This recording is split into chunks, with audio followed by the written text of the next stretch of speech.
About 2 weeks ago, I was bit by my dog. It was my fault. I was playing with him, and I put my hand in his mouth, and he's getting a little old and blind, and I suppose so am I. And when I normally would have pulled my hand back out successfully, I didn't, and he bit me. So I went to the hospital. This was it's an old dog, but he's got good teeth. So I went to the hospital and reported that my dog bit me, much to my embarrassment.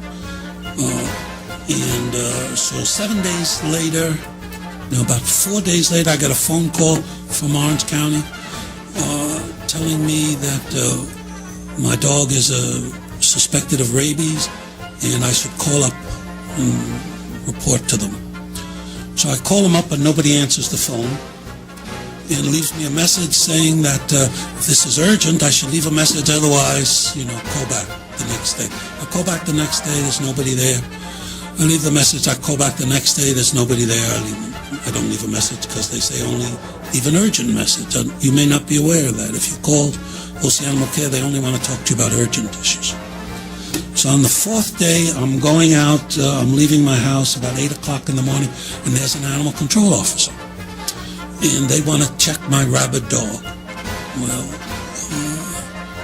and that is, this is now 7 days after my bite. My dog is looking pretty good, and my hand where I've been bitten is looking pretty good. But she believes she wants to inspect him for rabies because you have no certificate on my animal. You don't know that, and you're worried. She's worried. She did a very nice job. She was very polite. She was worried that it was a rabid dog because they had no record of him. So I go upstairs, and fortunately I'm an obsessive enough person that I can find the certificate, and I come back down with the certificate and show her the certificate from Orange County that says he was here and this is his vaccination. She says, oh, we have no record of this. Well, that's very good that he has this rabies thing. And then I had to give her $95 for coming out to check on me. And I don't know, can I get a refund on that? Well, I'll ask you that later. Point is, that's pretty bad record keeping. I'm going to knock on your door and say, where's your license? Why? You have a license. But they don't know it because they lost yours, just like they lost mine. So, that's not my other story that I tell, because I know these because they personally happened to me, is they're double licensing me on my other dog. They're just billing me twice a year for that one. So I'm not at all, when you're asking us to invest in a company who I know from personal experience, their records are screwy, I'm not, very enthusiastic to do that. So in my mind, I got an agency that doesn't know I have a license or not, who thinks my other dog, they bill me twice on. Why on earth would we contract with your agency under those conditions? Well, Dr. Gardner, let's start with the first one. Let's start with your first story about your experience with the dog bite. So, Ms. Watson? Actually, that's a completely different department. That it is under field services. I'm not familiar enough with that case to make any comments on that particular instance. I can say that regardless of an animal's vaccination status, we do have to quarantine animals anytime there's a bite to a human under state law. So that's more of what they were out there doing, so they're following up on what they're supposed to do. And that is what the $95 charge covers. So it's all of the information that we get from the hospital goes into the computer to cover the bite. The officer goes out to make sure that there's nothing going on with the animal. He looks like he's healthy, and then releases it after the quarantine period of 10 days is over. Actually, they never quarantined my dog. All she did was to say to me, you probably should keep him indoors and in your yard. That's a quarantine. That's a home quarantine. So in certain instances, we don't have to take an animal from a house to the shelter for quarantine. It can stay in the owner's residence, which, lets you care for your dog while the 10-day period is there. And that's specifically because we are a rabies defined area here in California. And we're just making sure that, one, everybody is up to date on their vaccinations and that we don't have any issues. I have no objections, to doing it or to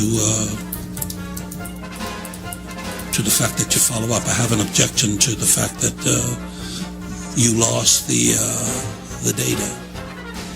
And we also have Steve Franks here from the county to speak to this issue. Well, perhaps you can tell me what happened to the I would be happy to. If you'd like Welcome. to discuss it, we can talk.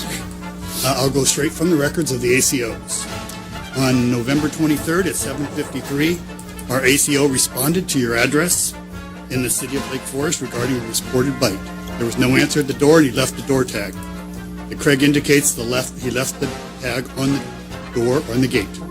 11:25, 2 days later at 12:44 p.m., ACO Craig responded to the residents again in regards to the dog bite. We are mandated when there is a medical bite report of a medical bite to a human to follow up. There was no answer at the door, and he left a door tag. He indicates he left it at the door gate again. On 11/26, the subsequent day, ACO Stacy, a second officer, responded to the residents again in regards to the dog bite. There was no answer at the door, and she left a third door tag. ACO Stacy indicates it was left on the door gate. On 11/26 at 3:40 p.m., ACO Vosberg, our third officer, responded to the residents again in regards to the dog bite. There was no answer at the door, and he left the door tag. So I would count 4 tags at that point. 3 of them were in the garden. Can I please finish, sir? Sure. Thank you.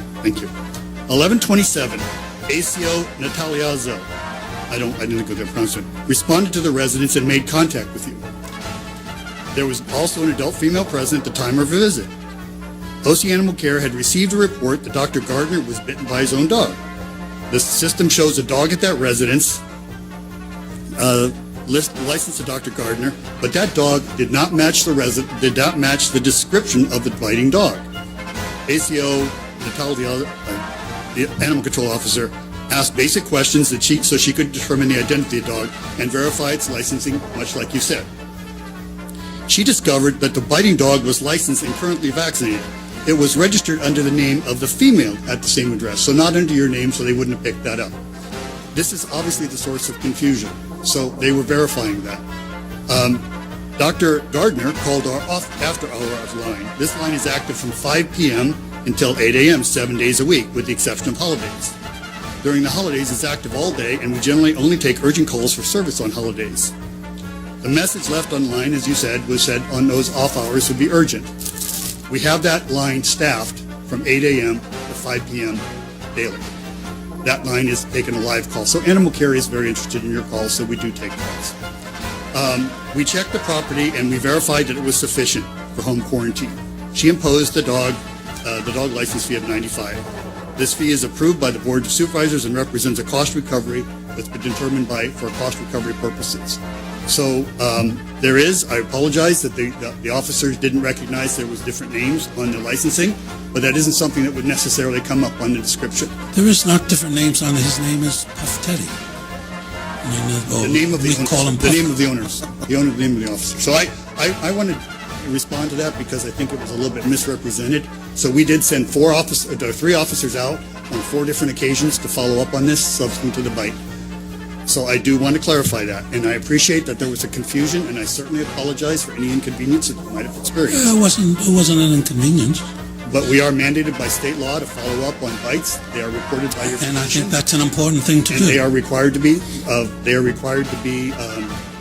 quarantined. So in your system, when you get an address, see, my wife... We would go by the name of the owner. So that's obviously what the difference was. So that's the difference. I apologize if that's a confusion or that was an issue. I appreciate the confusion, and I certainly appreciate and respectfully apologize for any inconvenience you might have faced. But I certainly also don't want to state that we misrepresented or mishandled the case. We did everything we could to reach out to you, and staff made every bit of effort to show up in a very responsive manner. But I think I wanted to clear the record because I do think it's inappropriate to have a staff being told that we are told, my staff represented here, being told that they are not handling the job and misfiling records and losing records and those things. I do not think we do that. Actually, it's the same problem. It sounds like we're getting a little off the topic here. So I just wanted to clear the record, and I appreciate Councilman Gardner's. Thank you very much for your side of things.